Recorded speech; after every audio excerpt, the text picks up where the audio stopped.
Davam eləyək, indi bağlayıcı haqqında müəyyən qədər lazımlı məqamları çatdıraq. Deməli, bağlayıcı sözləri və cümlələri, hətta bütöv bir abzası belə bağlamağa xidmət eləyir. Bağlayıcılar quruluşca sadə və mürəkkəb ola bilər. İndi baxaq, bəzi məqamlar var. Sadə bağlayıcılardan danışaq, tutalım və ilə, la ilə, yaxud, indi mən yuxarıya bəzi qeydlər götürmüşəm. Onları bəzən biz qarışdırıb mürəkkəb kimi götürürük. Həmçinin və hərçənd bağlayıcıları sadə bağlayıcılar hesab olunur. Lakin halbuki və hərgah bağlayıcıları isə mürəkkəb bağlayıcı hesab olunur. Deməli, bağlayıcılar quruluşca sadə və mürəkkəb olmaqla iki yerə bölünür. Düzəltmə bağlayıcılarımız yoxdur. Və, ilə, la, lə, yaxud və s. Həmçinin hərçənd olur nə? Sadə bağlayıcılar. Hərgah halbuki isə mürəkkəb bağlayıcılardır. Mən bunları niyə yazmışam ki, gözlə də görək. Bax, dilimizdə hər sözü də var, gah sözü də var. Hal, bu, ki. Hərəsi ayrı-ayrılıqda müəyyən bir mənanı ifadə edir. Düzdürmü? Mürəkkəb, biz ümumiyyətlə mürəkkəb sözlərdən danışanda nə demişdik? İki və daha artıq müstəqil mənalı sözün birləşməsi ilə. Burada da tərifi biraz dəyişdiririk. Yəni, hal sözü də var dilimizdə, bu sözü də var, ki də var. Hə. Hər var amma çənd yoxdur. Deməli, bu olacaq sadə. Elə mövzumuz da demək olar ki, bu qədər sadədir və s. Təbii ki, ayrı yazılanlara tərkib bağlayıcılar da deyiləcək. Bunlarla da bizim hələ ki bir o qədər işimiz yoxdur. Keçid alaq bağlayıcılarda tabiəsizlik bağlayıcıları və tabiilik bağlayıcıları anlayışına. Tabiəsizlik bağlayıcıları tabiəsiz mürəkkəb cümlənin tərkibində yaxud da cümlənin həmcins üzvlərinin arasında işlənir. Bir də deyirəm, bizdə testdə bəzən düşər ki, tabiəsizlik əlaqəsi ilə bağlanmış sözü göstərir, nə bilim, tabiilik əlaqəsi ilə. Düzdür, ondan biraz sintaksisdə danışmaq daha məqsədə uyğundur. İlkin olaraq müəyyən qədər giriş verməyə çalışacağam. Var tabiəsizlik əlaqəsi, var tabiilik əlaqəsi. Yəni, buna görə də tabiəsizlik bağlayıcıları deyəndə biz bu yazdığım 6 dənə bağlayıcıları götürəcəyik. Tabiəsizlik bağlayıcıları cümlənin, tabiəsiz mürəkkəb cümlənin tərkibində, məsələn, tutalım deyirəm, yağış yağdı, amma əli gəlmədi. Tabiəsiz mürəkkəb cümlə nədir? Tərəflər bir-biri ilə əlaqəli deyil və biri o birindən asılı deyil. Yağan yağışdır, gəlməyən əlidir. Yəni, əli heç nədən asılı deyil. Düzdürmü? Daha sonra cümlənin həmcins sözləri dedik. Tutalım, deyirsən ki, məsələn, Əli, Murad və Akif dəvim getdilər. Getdilər kim? Bax, bu filankəslər. Həmcins mübtədalar var burada. Aydındırmı? Yəni, tabiəsizlik bağlayıcıları indi növlərindən daha geniş danışanda məncə daha yaxşı aydın olacaq. Cümlənin həmcins sözlərində və tabiəsiz mürəkkəb cümlənin tərkibi arasında işlənir. Bu sadə mürəkkəbləri də silirəm, birbaşa çox deməli yerimiz tutulmasın. Birləşdirmə bağlayıcıları və, ilə, la, lə. Bunlar varsa cümlədə vergül yoxdur. Ümumiyyətlə, bu bağlayıcıda vergül məqamlarını mən çalışdığım qədər sadə izah edəcəm ki, yəni əzbərə dayanmasın, gözümüzdə görək. Və ilə, la, ilə olan cümlədə bağlayıcı olmayacaq. Birləşdirmə elə ki, tərəflər birləşir. Həsən və Akif. Bax, Həsən ilə Akif. İndi biz burada ilənin qoşma olub olmamağı, bağlayıcı ilə fərqləndirilməyindən qoşma videosunda danışmışdıq. İstəsəz ona da keçid alıb baxa bilərsiniz. Hə. Və burada ilə yeganə deməli bağlayıcıdır ki, cümlələri yox, yalnızca deməli sözləri deməli bir-birinə bağlayacaq. İlə sözləri bağlayır, cümlələri yox. Daha sonra qarşılaşdırma bağlayıcıları yazmışıq. Və biz qarşılaşdırma bağlayıcılarından danışanda vergül məqamına daha çox toxunacağıq. Testlərdə də bizim ən çox elə demək olar ki, qarşılaşdırdığımız qarşılaşdırma bağlayıcıları olacaq.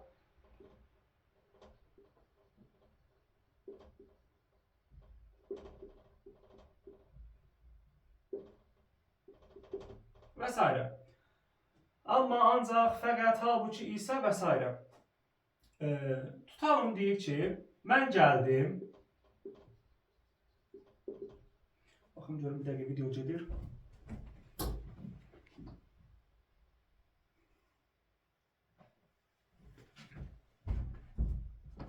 Video gedir.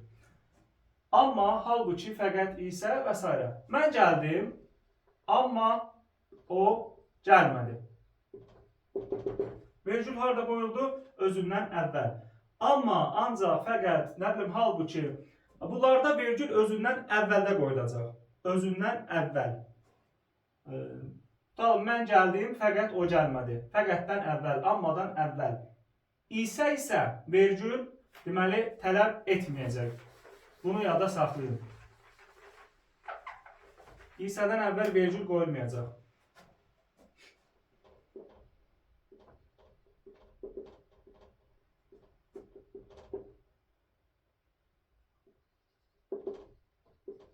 Mən həkiməm, o isə alimdir. Burada vergül var, amma İsədən əvvəl deyil, o'dan əvvəldir. Ona görə bu məqamlara yaxşı fikir verin. Bir də İsənin qısaldılıb sasə kimi verər. Burada da diqqətli olaq. Tutalım, deyirəm, mən həkiməm. Atamsa, nə olsun? Müəllim. Müəllimdir. Şəkilçində ixtisar eləməyin. Atamsa, burada şərt məzmunu deyil axı, qarşılaşdırma məzmunudur. Deməli, İsədən danışarkən biz sasədən də danışmalıyıq. Mən həkiməm, o isə konkret olaraq İsə ilə işlənib, bağlayıcıdır, qarşılaşdırma bağlayıcısıdır. Mən həkiməm, atamsa, atam isə, burada şərt deyil, burada da qarşılaşdırma bağlayıcısıdır. Aydındırmı? Atamsa müəllimdir. Bu da belə. Hər halda mən əsas şeylərdən danışdıqca siz yəqin ki, qeydlərinizi götürürsünüz, yaxud da göz yoldaşı ilə ən əsası dərk eləyərək bəzi şeyləri bilmək lazımdır. Hələ ki, danışdıqca sistemli olaraq vergülləri deyirəm. İsədən əvvəl deməli vergül qoyulmur.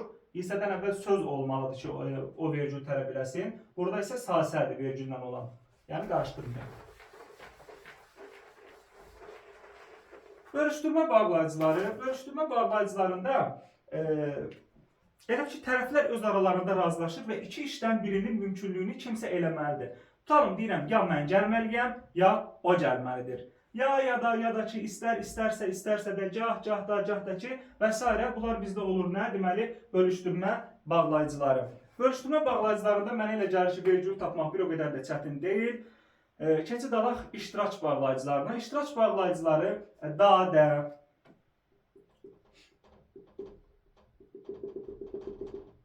hətta. Bu həttanı yazmışkən, mənim aşağıda çox yaxşı bir qeydim var. Tutalım, deyirəm ki, onu gördüm, hətta söhbət etdim. Bir yazıram ədat, bir də yazıram bağlayıcı. Bunun birində ədatdır, bir digərində bağlayıcıdır. Baxaq görək hansında ədat, hansında bağlayıcı hesab olunacaq. Bu başqa məsələdir, bunu da deyəcəm. Tutalım, deyirəm ki, bax, əgər cümlədə sadalama varsa, sadalama, yəni bir işin üzərinə ikinci bir iş də gəlibsə, deməli bu olacaq iştirak bağlayıcısı. İştirak bağlayıcısı. Yox, əgər ədatdırsa, ədatın da mahiyyəti nədir? Sözlərin və cümlələrin təsir gücünü, təsir qüvvətini artıracaq. Məsələn, deyirəm ki, hətta görsəm, bax, görsəm belə inanmaram. Hətta görsəm belə inanmaram. Yəni, mən burada həttanı çıxartsam, düzdür. Adətən bizdə uşaqlar dərs danışanda deyir ki, müəllim, ədatı deyir cümlədən çıxardanda məna itməyəcək. Məna itəcək. Məna itməyəcək, doğrudur, amma cümlə biraz kasıb qalır da, düzdür. Elə ki, ölçüsüz qalır. Yəni, biraz zəifləyir. Cümlənin təsir qüvvəti zəifləyir. Görsəm belə inanmaram. Hətta görsəm belə inanmaram. Burada deməli ədatdır. Lövhəmizə qəşəng səslər çıxardır. Onu gördüm, hətta söhbət etdim. Bax, iki iş var. Görən, söhbət edən işləri. Düzdür? Hətta deməli burada nə olacaq? Olacaq oxla deməli bağlayıcı. İştirak bağlayıcılarından bir də danışaq. Dadədir. İndi bu dadənin də mən deməli istisnaları var. Ondan da danışacağam. Tutalım, əgər cümlədə dadə biraz uzanırsa tələffüzdə, tutalım, deyirəm ki, gəl də, yaxud da gəl da. Təbii ki, burada ədat olacaq. Amma yenə də deyirəm, sadalama varsa, sadalama, yəni iştirak sadalamasından danışıram. Tutalım, deyirəm ki, Əli də, Həsən də, nə bilim, filan kəs də gəldi. Burada konkret olaraq sadalayıram və bu adamlar elə ki, mənim məclisimdə, burada də ayrıda bilirsiniz, gəldi. Bu adamlar elə deyirəm ki, mənim məclisimdə nə ediblər? İştirak ediblər. Düzdürmü? Yəni həm dadəyə fikir verək, həm vergülünə fikir verək, həm həttaya fikir verək, mənalarına nə edirik? Fikir veririk. Daha sonra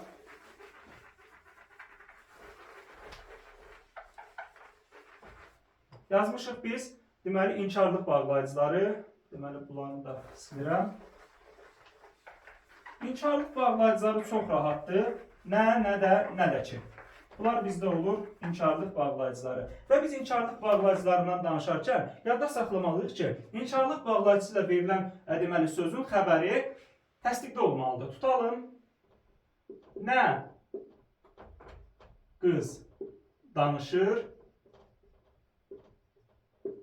nə oğlan ona baxırdı. Tutalım. Nə qız danışır, nə oğlan ona baxmırdı desə artıq səhvdir, düzdürmü? Nə olmalıdır? Yəni bunlarla deməli inkarlıq bağlayıcısı ilə verilən cümlənin xəbəri təsdiqdə olmalıdır. Xəbər harda olmalıdır? Xəbər nədə olmalıdır? Xəbər deməli təsdiqdə olmalıdır. Son olaraq yazmışıq, deməli bunlar tabeysizlikdir. Birazdan haqqında danışacağıq tabelikdən. Bax bu 4 dənədir. Aydınlaşdırma bağlayıcılarını biz həm tabeysizlikdə görəcəyik, həm də tabelikdə görəcəyik. Yəni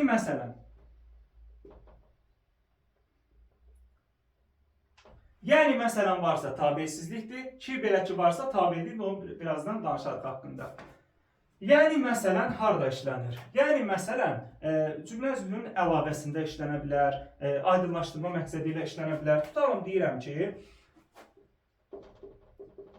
dostumla, yəni Əli ilə oturdum. Bu konkret olaraq cümlə üzvünün əlavəsidir, yəni düzdürmü? Dostumla oturdumdur da bu. Sadəcə əlavə eləyir ki, kimlə oturdum? Əlavə bir izaha ehtiyac var. Düzdür? Burada nədir? Cümlə üzvünün əlavəsi. Vəssalam. Yerdə qalan məqamlarda da olacaq aydınlaşdırma bağlayıcıları. Bunlar belə, mən sonra nədən danışacaqdım? Dadəndən danışdıq. Ki, belə ki dənə də tabelikdə danışacağıq. Bu başqa məsələdir. Belə, var tabelilik əlaqəsi, yəni tabelilik bağlayıcıları. Biz tabeysizlik bağlayıcılarını, yəni tabeysizlik əlaqəsində qeyd etdik ki, cümlənin həmcins sözlərində və tabeysiz mürəkkəb cümlənin tərkibində işlənə bilər. Tabelilik əlaqəsi də, yəni adından görüldüyü kimi, bunların bir işləmə məqamı var. Tabeli mürəkkəb cümlənin tərkibində işlənməlidir. Yəni tərəflər bir-birindən asılı olmalıdır. Tutalım, bax, hələ növlərini keçmədən mən deyirəm ki, gəldim ki, bunun davamı olmalıdır. Gəldim ki, nə? Tutalım, deyirəm ki, onu görüm. Yəni, mənim hadisəm davamlı şəkildə getməlidir. Aydındırmı? Tabelilik bağlayıcıları 4 yerə bölünür. Səbəb, şərt, güzəşt və aydınlaşdırma bağlayıcıları.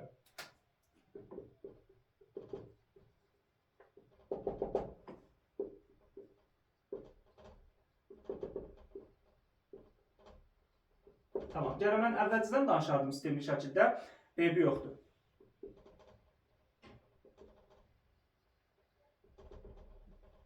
Səbəb bağlayıcıları. Çünki, ona görə ki, ondan ötürü ki, o səbəbə ki və s. Yəni, konkret olaraq səbəb məzmunu bildirəcək. Şərt bağlayıcıları. Əgər, hərca, madəm ki və s. Güzəşt bağlayıcıları. Hərçənd ki, aydınlaşdırma bağlayıcıları ki, belə ki. Bunları yaxşı olar ki, yəni siz birbaşa olaraq əzbərləyəsiniz. Yəni, tabelilik bağlayıcıları elədir ki, konkret olaraq əzbərlə biz bunları yadda saxlaya bilərik. Mən tərsdən başlayacağım. İndi nümunələri çoxdur, deyəcəm hamısını. Aydınlaşdırma. Gəldim ki, səni görüm. Bax, yenə də deyirəm, bir işin sona getməyi üçün, yəni bir işin davamlı şəkildə verilməyi üçün, onun elə ki, ardında başqa bir proses gəlməlidir. Aydındırmı? Gəldim ki, səni görüm. Gəldim ki, nə? Bunun davamı olmalıdır, düzdürmü?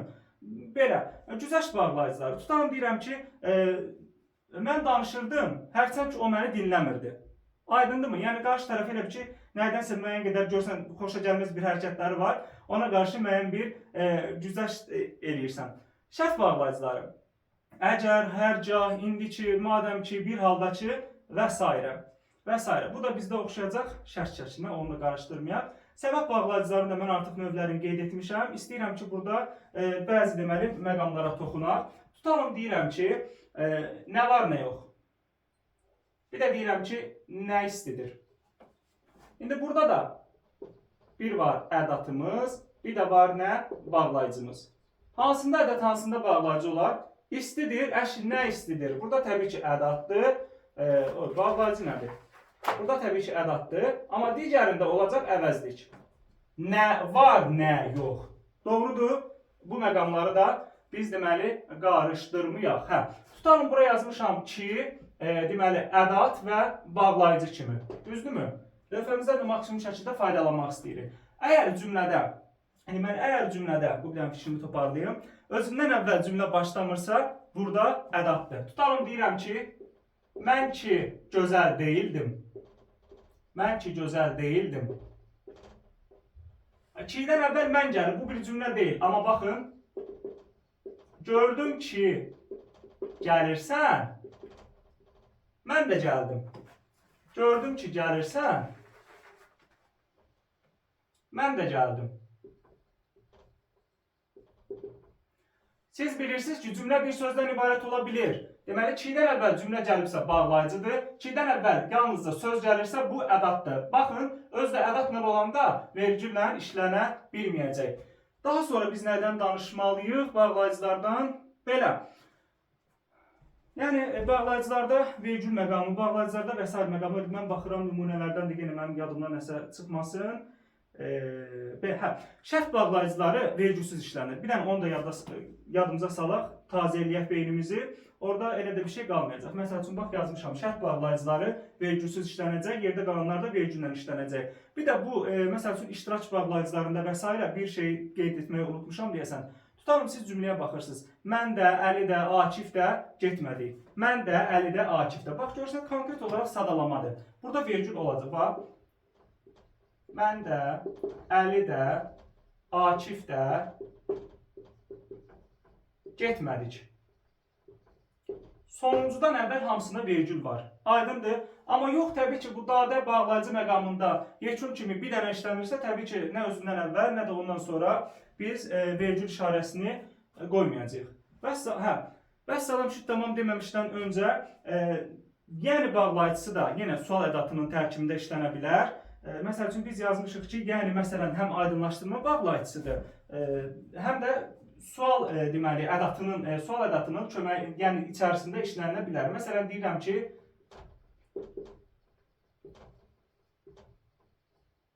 yəni mən gəlməyəcəyəm.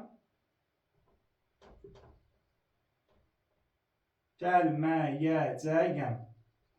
Yəni, sual intonasiyalı, sual cümləsinin içərisindədirsə, buradakı yəni olacaq nə? Bizdə ədat. Yəqin ki, bağlayıcıdan baxıram başqa.